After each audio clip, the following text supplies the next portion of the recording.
Ата, о биздин Музоонун ата-энеси каякта? Музоонун ата-энеси каякта деп сен дагы жана депутаттардын эмесин көргөн окшойсуң, а?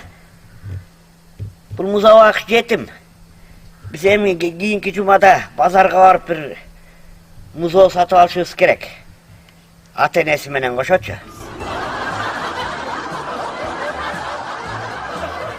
Мурда уюн эле анан энеси менен эле баласын алчу эмес белек. Анан азыр атасын кошо албасак болбойт экен. Азыр жана атасынан дагы сүт чыгат турбайбы?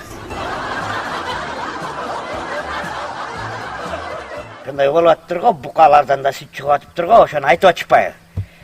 Бир атасын, энесин кошуп туруп алалы. Коюңузчу ата. Ушу букадан сүт чыкмак беле. Букадан сүт чыгабы дейсиң да? Чыгат деп айтып атышпайбы?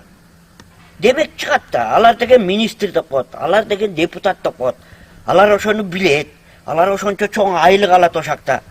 Ошонун баарын изучать этет. Ошонун баарына башы жетет. Изилдеп чыккан үчүн анан айтып атат да. Букадан сүт чыгабы дейсиң да? Билген үчүн айтып атат. Алардыкы деген закон.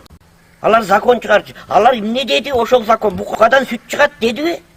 Демек сүт чыгат, закон алардыкы. Демек ал букадан сүт чыгат дегенден кийин балким алар ошо буканын сүтүн ооз тийип көрүштү.